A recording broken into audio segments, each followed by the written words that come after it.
Hello प्यारे बच्चों, सुप्रभात। कैसे हैं आप? ठीक होंगे, ठीक रहिए, अपने घर पर रहिए और इसके साथ साथ पढ़ाई का कार्य भी करते रहिए। तो आज मैं कक्षा 6 को हिंदी व्याकरण में पाठ 3 कराऊंगा। पाठ 3 का नाम है शब्द विचार। क्या है पाठ 3 का नाम? शब्द विचार। तो पहले सबसे पढ़ते हैं शब्द। शब्द क्या होते हैं? वर्णों के सार्थक समूह को शब्द कहते हैं। वर्णों का ऐसा समूह जिसका कोई अर्थ निकलता हो उसे शब्द कहते हैं। जैसे सतीश, रमेश, सीता, गेंद, दिल्ली आदि। शब्दों की निम्नलिखित विशेषताएं होती हैं। नंबर 1, सभी शब्द वर्णों के परस्पर संयोग से बनते हैं।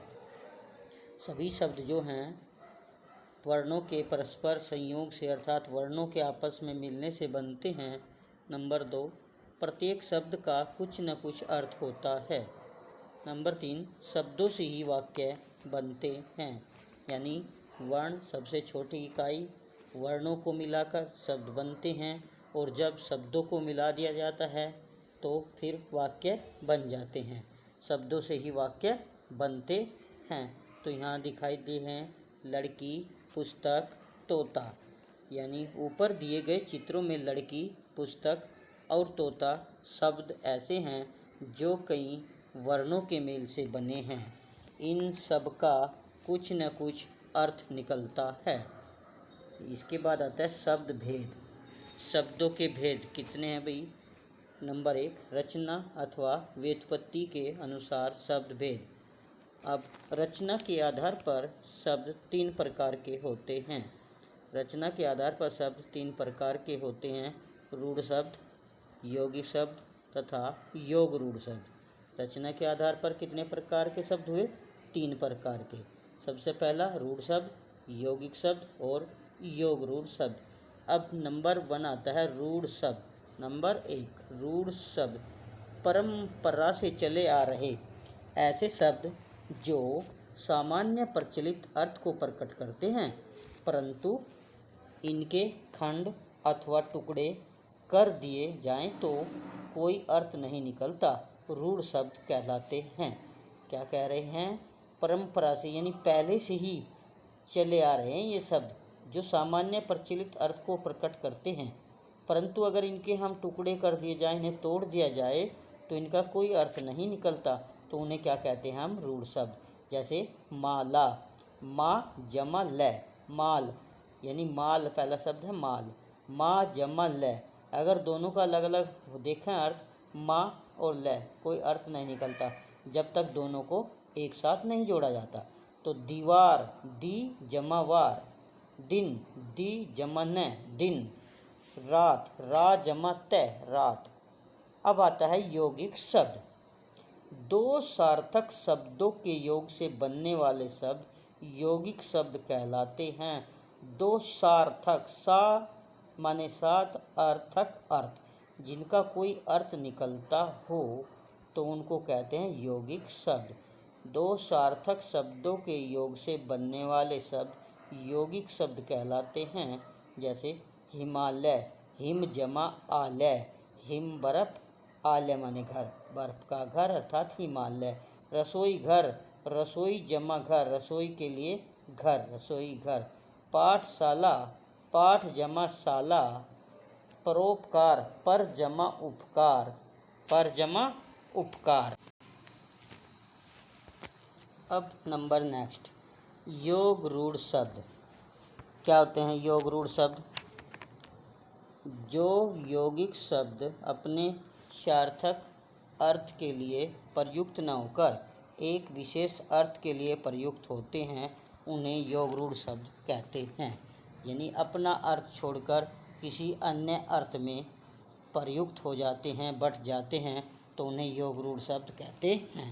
जैसे नीलकंठ, शाब्दिक अर्थ है नील जमा कंठ, जिसका कंठ नीला हो अर्थात शिव जी यानी शंकर। नीलकंठ हमेशा शंकर के लिए प्रयोग किया जाता है। हल धर, हल जमा धर, हल को धारण करने वाला, अर्थात बलराम। चतुरानन, चतुर जमा आनन, चतुर चार, आनन माने मुख, अर्थात चार मुखों वाला, इसको बोल रहे ब्रह्मा। अम्बुज, अम्बु जमा जय, अम्बु जल, जय माने जन्मा, जल में पैदा होने वाला, अर्थात कमल। दशानन, दस जमा आनन, दस आनन माने मुख, जिसके 10 मुख हो, अर्थात रावण। अब आता है नंबर 2, उत्पत्ति के आधार पर शब्द भेद। उत्पत्ति के आधार पर शब्द 4 प्रकार के होते हैं: तत्सम, तद्भव, देशज तथा विदेशी। तो सबसे पहले चलता है तत्सम। तत् माने उस जैसा, तत् माने उस जैसा, सम माने समान, उस जैसा अर्थात उसके समान। संस्कृत भाषा से जो शब्द ज्यों के त्यों हिंदी में आ गए हैं उन्हें तत्सम शब्द कहा जाता है। संस्कृत भाषा के जो शब्द हिंदी में ज्यों के त्यों प्रयोग किए जाते हैं उन्हें तत्सम शब्द कहा जाता है। जैसे कवि, मित्र, गुरु, शुक्ल, अग्नि आदि। अर्थात ये शब्द जो हैं कुछ इस तरह के शब्द हैं जो संस्कृत में भी ऐसे ही बोले जाते हैं और हिंदी में भी ऐसे ही बोले जाते हैं, उनका रूप परिवर्तित नहीं होता, तो इनको तत्सम शब्द कहा जाता है। तद्भव, तद माने उससे, भव माने उत्पन्न होना, अर्थात उससे उत्पन्न होना। संस्कृत भाषा के जो शब्द हिंदी में परिवर्तन के पश्चात प्रयोग होते हैं उन्हें तद्भव शब्द कहा जाता है। जैसे आम, रात, आग, रात, मुंह, अंगूठा, गांव आदि। अर्थात संस्कृत का बिगड़ा हुआ रूप जो हिंदी में प्रयोग किया जाता है उसे तद्भव कहते हैं। बिगड़ा यानी परिवर्तित रूप, उन्हें तद्भव कहते हैं। तत्सम और तद्भव यहाँ नीचे कुछ उदाहरण दिए गए हैं, इनको देखते हैं। तत्सम और तद्भव: दधि दही, धर्त घी, अग्नि आग, अक्षी आँख, सिर सिर, शाक साग, दुग्ध दूध, काक कौवा, कोकिल कोयल, मयूर मोर, ओष्ठ ओट, इक्षु ईंख, तैल तेल, पौत्र पोता, गर्दभ गधा, मक्षिका मक्खी, नासिका नाक, वधू बहू, राजपुत्र राजपूत, उलूख उल्लू, अक्षेत्र खेत, चौर चोर, ससुर ससुर, आम्र आम। तो ये थे हमारे तद्भव और तत्सम शब्द। इसके बाद आता है हमारा देशज। नाम से ही पता चलता है देशज यानी देशी। भारतीय भाषाओं के जो शब्द हिंदी में आ गए हैं अथवा आवश्यकता अनुसार जिन शब्दों को हिंदी में मिला लिया गया है उन्हें देशज शब्द कहा जाता है। जैसे लड़का, पेट, खिड़की, गाड़ी आदि। तो यहाँ कुछ शब्द दिए गए हैं देशज, नीचे उदाहरण दिए गए हैं। खिड़की, गाड़ी, पेट, खुरपी, लोटा लुटिया, लड़की लड़का, लकड़ी रोड़ी रोड़ा, लुगाई परात, पेड़ पगड़ी, आटा खुरपा, झगड़ा, चून चुन्नी, ठोकर, गप्पू, खटिया, भोंदू, चिमटा चिमटी, ढेर, लट्टू, टीका, ढांचा, बाप, बुद्धू। तो ये कुछ शब्द थे देशज। इसके बाद आता है विदेशी शब्द, जो दूसरी भाषाओं से आकर हिंदी में प्रयोग होने लगे उन्हें विदेशी शब्द कहा जाता है। विदेशी शब्द जैसे अंग्रेजी, अरबी, फारसी, चीनी, जापानी आदि भाषाओं के जो शब्द हिंदी में आ गए हैं उन्हें विदेशी शब्द कहा जाता है। यानी हिंदी में जो हैं अंग्रेजी से, अरबी से, फारसी से, चीनी से, जापानी से आदि भाषाओं से हिंदी में आकर प्रयोग किए जाने लगे हैं तो उन्हें विदेशी शब्द कहा जाता है। जैसे मास्टर, रिक्शा, गरीब, कालीन आदि। अब नीचे कुछ भाषा और उनके शब्द दिए गए हैं। कौन सी भाषा का कौन सा शब्द है तो वे नीचे आ रहे हैं। अंग्रेजी सबसे पहले है अंग्रेजी। अंग्रेजी में doctor, table, class, school, pin, station, thermometer, transistor, computer, bulb, gas आदि। तो ये थे हमारे अंग्रेजी भाषा के शब्द जो हम हिंदी में ज्यों का त्यों प्रयोग करने लगे हैं। कौन से थे एक बार फिर सुने। Doctor, table, class, school, pin, station, thermometer, transistor, computer, bulb, gas आदि। इसके बाद आता है फ्रेंच भाषा से। फ्रेंच, कार्टून, कूपन, इंजीनियर, कारतूस, पुलिस आदि। तो फ्रेंच भाषा से कौन से शब्द आए। कार्टून, कूपन, इंजीनियर, कारतूस, पुलिस आदि। उसके बाद आता है फारसी भाषा।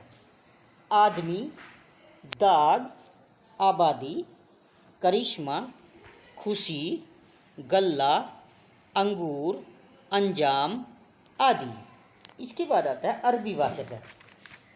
जुनून, तमाशा, तरह, दवा, नज़ारा, किताब, कानून, जमीर, अमीर आदि। इसके बाद आता है यूनानी भाषा से। टेलीफोन, टेलीग्राफ आदि। इसके बाद आता है चीनी भाषा से। लीची, चाय, पटाखा आदि। फिर आता है तुर्की भाषा से। चीख, चेचक, कुली, कैंची, कुर्ता, खच्चर, चाकू आदि। फिर आया है हमारा जापानी भाषा से। रिक्शा आदि। तो ये जो है कुछ ऐसे शब्द हैं जो विदेशी भाषाओं से आए हैं। अंग्रेजी से, फ्रेंच से, फारसी, अरबी, यूनानी, चीनी, तुर्की, जापानी। ये क्योंकि हमारे यहाँ भारत में बहुत से लोग बीच बीच में व्यापार करने आते गए हैं और वे अपनी भाषा के शब्द यहाँ पर छोड़ते चले गए हैं। उनका प्रयोग हम अपनी आम बोलचाल की भाषा में करने लगे, तो इनको बोलते हैं विदेशी शब्द। इसके बाद आता है नंबर 3, प्रयोग के आधार पर शब्द भेद। प्रयोग के आधार पर शब्दों के दो भेद होते हैं, विकारी तथा अविकारी। पहला नंबर आता है विकारी शब्द। नाम से ही पता चलता है विकारी। विकारी का मतलब है कमी, बदलाव या परिवर्तन। लिंग वे शब्द जिनमें लिंग, वचन तथा कारक इत्यादि के कारण जिन शब्दों में विकार, परिवर्तन हो जाता है, विकार या परिवर्तन हो जाता है, उन्हें विकारी शब्द कहते हैं। जैसे बूढ़ा, बुढ़िया, किताब, काला आदि। विकारी शब्द 4 प्रकार के होते हैं। नंबर 1, संज्ञा। संज्ञा सर्वनाम, विशेषण और क्रिया। संज्ञा रमेश, ताजमहल, विद्यार्थी आदि। सर्वनाम मैं, तुम, हम, वह आदि। विशेषण नीला, हरा, काला, सफ़ेद आदि। क्रिया बढ़ना, खेलना, जाना आदि। तो ये संज्ञा, सर्वनाम, विशेषण और क्रिया आपने पढ़े हैं, आगे भी पढ़ेंगे इनकी परिभाषा भी। तो ये क्या थे हमारे विकारी शब्द। इसके बाद आता है अविकारी शब्द। विकारी नाम से ही पता चल रहा है जिनमें कोई परिवर्तन हो जाए, काहे के अनुसार, संज्ञा, सर्वनाम, विशेषण और क्रिया के अनुसार कोई परिवर्तन, बदलाव होता है तो उन्हें विकारी शब्द कहा जाता है। अब आता है अविकारी शब्द। अ माने नहीं, विकार माने कमी। जिनमें कोई कमी, परिवर्तन, बदलाव नहीं होता उनको अविकारी शब्द कहते हैं। अर्थात जिन शब्दों में किसी भी कारण से विकार नहीं होता उन्हें अविकारी शब्द कहते हैं। जैसे धीरे धीरे तथा आदि। अविकारी शब्द भी 4 प्रकार के होते हैं। जैसे विकारी शब्द 4 प्रकार के थे, उसी प्रकार अविकारी शब्द भी 4 प्रकार के होते हैं। क्रिया विशेषण, संबंध बोधक, समुच्चय बोधक, विस्मयादि बोधक। तो क्रिया विशेषण धीरे धीरे, तेज, इधर आदि। तो इनमें कोई परिवर्तन नहीं होगा। संबंध बोधक ऊपर, नीचे, पास, सामने आदि। समुच्चय बोधक और, परंतु, इसलिए, अथवा आदि। इसके बाद आता है विस्मयादि बोधक। विस्मयादि जहाँ आश्चर्य हो जाता है, हाय, अरे, छी छी आदि, तो ये विस्मयादि थे। इसके बाद आता है नंबर 4। नंबर 4 में आता है अर्थ की दृष्टि से शब्द भेद। अर्थ की दृष्टि से शब्द भेद। जैसा कि शब्द की परिभाषा में कहा गया है कि केवल वर्णों का सार्थक समूह ही शब्द कहलाता है। वर्णों का सार्थक समूह ही शब्द कहलाता है।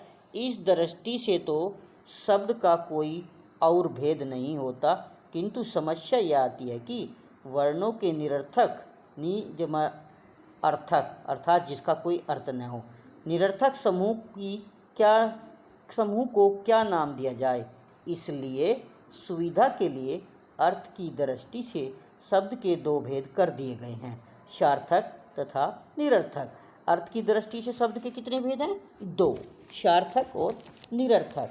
सा माने सात अर्थ जिसका कोई अर्थ निकलता हो, नी माने नहीं, अर्थ माने अर्थ जिसका कोई अर्थ नहीं निकलता। जिन शब्दों का कोई अर्थ होता है उन्हें सार्थक शब्द कहते हैं, जैसे विद्यालय, कक्षा, सड़क, नदी आदि। निरर्थक शब्द जिन शब्दों का कोई अर्थ नहीं होता उन्हें निरर्थक शब्द कहते हैं, जैसे पिल्ली, पिबली, कोली, कोलो, टुप्पू, नीरो आदि। क्या थे निरर्थक शब्द? जैसे पिबली, कोलो, टुप्पू, नीरो आदि। तो इनका कोई अर्थ नहीं निकलता। तो ये पार्ट आपका समाप्त हो गया प्यारे बच्चों। अब आओ दोहराएं। कुछ पॉइंट दिए गए हैं नीचे, उनको हम दोहरा लेते हैं। नंबर 1, वर्णों के सार्थक समूह को शब्द कहते हैं। वर्णों का सार्थक समूह शब्द कहलाता है। रचना के आधार पर शब्द 3 प्रकार के होते हैं, रूढ़, यौगिक तथा योग रूढ़। नेक्स्ट नंबर, उत्पत्ति के आधार पर शब्द 4 प्रकार के होते हैं, तत्सम, तद्भव, देशज तथा विदेशी। अब प्रयोग के आधार पर शब्द 2 प्रकार के होते हैं, विकारी तथा अविकारी। अर्थ के आधार पर शब्द 2 प्रकार के होते हैं, सार्थक तथा निरर्थक। तो ये पाठ समाप्त हुआ यहाँ तक। अब इसका हम अभ्यास कार्य करते हैं। चलो प्यारे बच्चों, अब अभ्यास कार्य की तरफ चलते हैं। पहला, सही विकल्प छांटिए। नंबर प्रश्न 1, शब्द कहते हैं। प्रत्येक में 4 ऑप्शन दिए गए हैं, 4 में से 3 गलत हैं और 1 सही है। तो पहला है शब्द कहते हैं। क, वर्णों के सार्थक समूह को, ख, वर्णों के मेल को, ग, स्वरों के मेल को, घ, वर्णों के मेल से उत्पन्न विकार को। तो इसका उत्तर हुआ क, वर्णों के सार्थक समूह को शब्द कहते हैं। नंबर प्रश्न 2, शब्द भेद के आधार पर होते हैं। शब्द भेद के आधार पर होते हैं 4, 5, 3, 2। तो उत्तर हुआ क, 4। इसके बाद आता है प्रश्न नंबर 3, प्रयोग के आधार पर शब्द के भेद होते हैं। प्रयोग के आधार पर शब्द के भेद होते हैं 4, 5, 3, 2। कितने होते हैं? 2। उत्तर नंबर घ। नंबर प्रश्न 4, लिंग, वचन तथा कारक से विकार उत्पन्न होने वाले शब्दों को कहते हैं विकारी शब्द, यौगिक शब्द, अविकारी शब्द या योग रूढ़ शब्द। तो ऑप्शन नंबर क, विकारी शब्द। नंबर प्रश्न 5, अरबी भाषा के शब्दों को कहते हैं देशी शब्द, संकर शब्द, विदेशी शब्द या हिंदी के शब्द। तो उत्तर नंबर ग, विदेशी शब्द। प्रश्न नंबर 6, 2 सार्थक शब्दों के मेल से बनने वाले शब्दों को कहते हैं योग रूढ़ शब्द, तत्सम शब्द, देशी शब्द, तद्भव शब्द। तो ऑप्शन नंबर क, यौगिक शब्द। कौन सा? यौगिक। प्रश्न नंबर 7, हिंदी में आए संस्कृत भाषा के शब्दों को कहते हैं तत्सम शब्द, तद्भव शब्द, रूढ़ शब्द, यौगिक शब्द। तो ऑप्शन नंबर क तत्सम शब्द। 8 प्रश्न नंबर 8। अविकारी शब्द होते हैं 4 प्रकार के, 3 प्रकार के, 2 प्रकार के, 5 प्रकार के। तो ऑप्शन नंबर क 4 प्रकार के अविकारी शब्द होते हैं 4 प्रकार के। नंबर प्रश्न 9।